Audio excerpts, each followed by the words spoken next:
Welcome to DEMOCREPUBLIX, where we cover the real news that matter to we the people. Judge dismisses DNC hacking lawsuit against Trump team, says claims entirely divorced from the facts.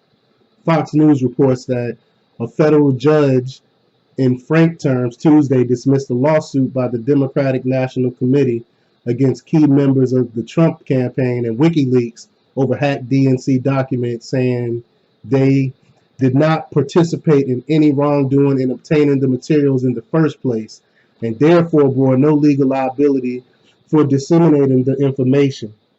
The ruling came as Democrats increasingly have sought to tie the Trump team to illegal activity in Russia, in spite of former special counsel Robert Mueller's findings that the campaign in fact refused multiple offers by Russians to involve them in hacking and disinformation efforts.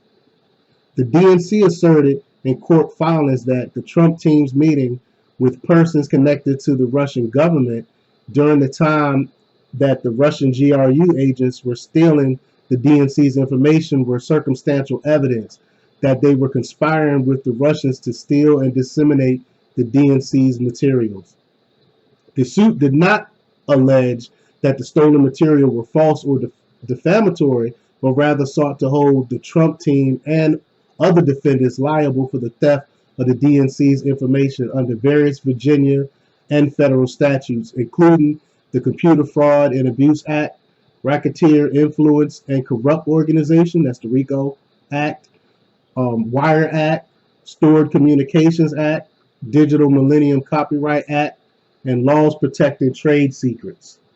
However, Judge Comey, a Bill Clinton appointee sitting in the Southern District of New York, wrote in his 81-page opinion Tuesday that the DNC's argument was entirely divorced from the facts. The DNC first filed its suit in April 2018, and the defendants responded that the First Amendment legally protected the dissemination of stolen materials. In short, the DNC raises a number of connections and communications between the defendants and with people loosely connected to the Russian Federation.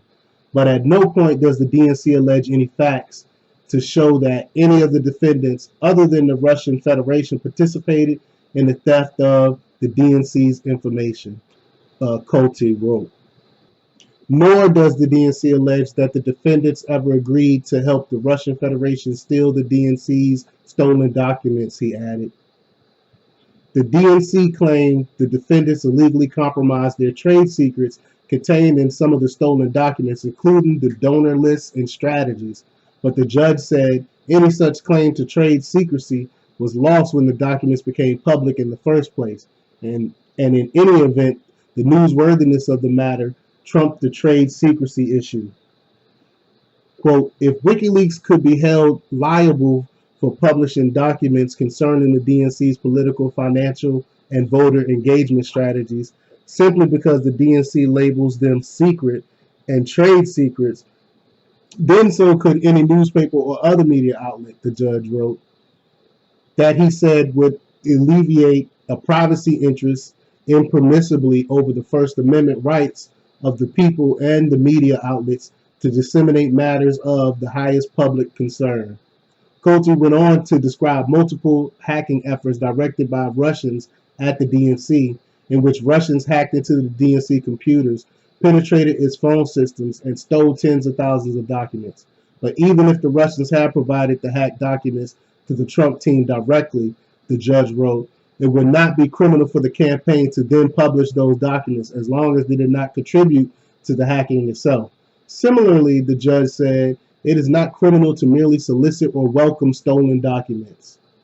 The suit also named the Russian government, but Comey noted that the federal law prohibits suits against foreign governments except in highly specific circumstances. Comey nevertheless acknowledged that the Russian government undoubtedly was involved in the hacking.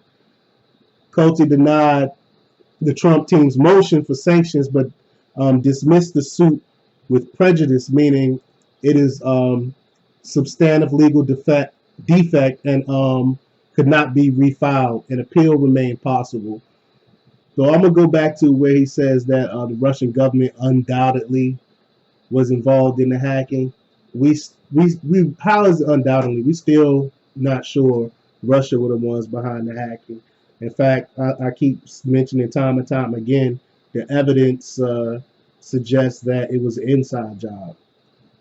But the article goes on to say, in addition to the Trump campaign, WikiLeaks, and Russia, the DNC suit named Donald Trump Jr., Paul Manafort, Jared Kushner, George Papadopoulos, Richard Gates, whose connection with Russia was especially threadbare, the judge wrote, Roger Stone, Joseph Misford, and Julian Assange.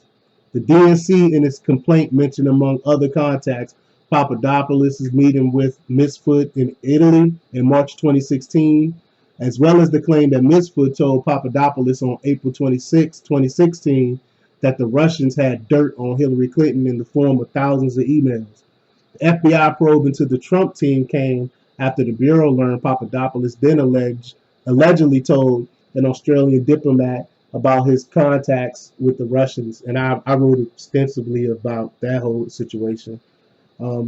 Misford had ties to both Western and Russian intelligence, and Papadopoulos relayed to his superiors on the Trump campaign that there were interesting messages coming from Moscow.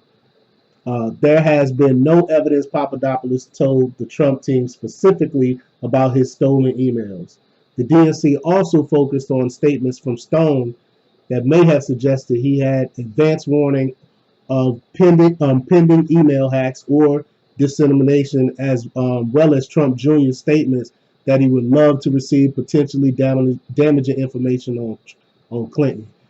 So just because he said he would love to receive damaging information on Clinton, does that mean he hacked something? Come on now. Several other communications from Trump officials to Russians or people tied to Russia were mentioned throughout the DNC's complaint.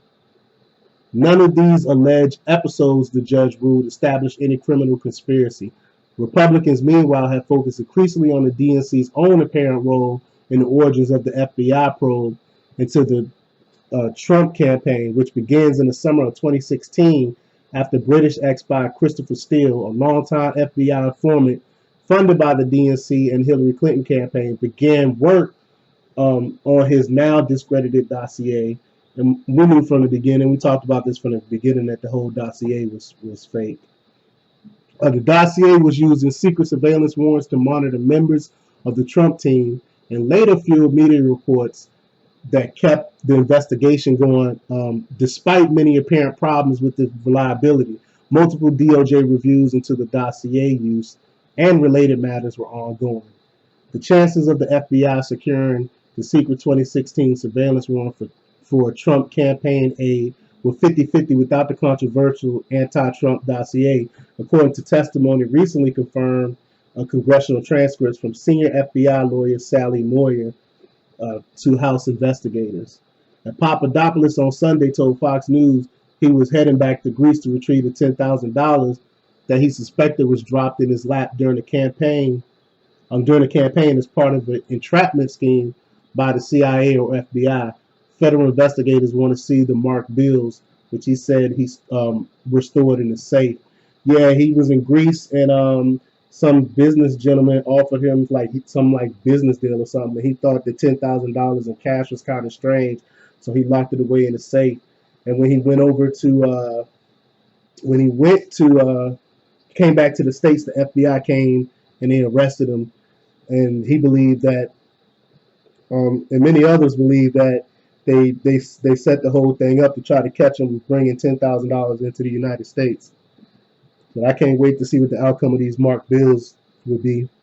But the article goes on to say that Papadopoulos said on Sunday Morning Futures he was very happy to see House Intelligence Committee ranking member Devin Nunes grill Mueller about the summer 2017 payment during last week's hearing, even though Mueller maintained without explanation that the matter was outside the scope of his investigation. So let me know what you think of this article. I mean, it's really a lot in here to unwrap. Maybe I'll do a few more videos on this article just to break it down with point by point. But basically, the judge dismisses that the lawsuit that the DNC filed against something that we still have no proof that the Russians even hacked. But let me know what you think. Leave your comments below. Like, share, and subscribe. And check out DEMOCREPUBLIX.com for the latest in news. Until next time. We live in a really nightmare.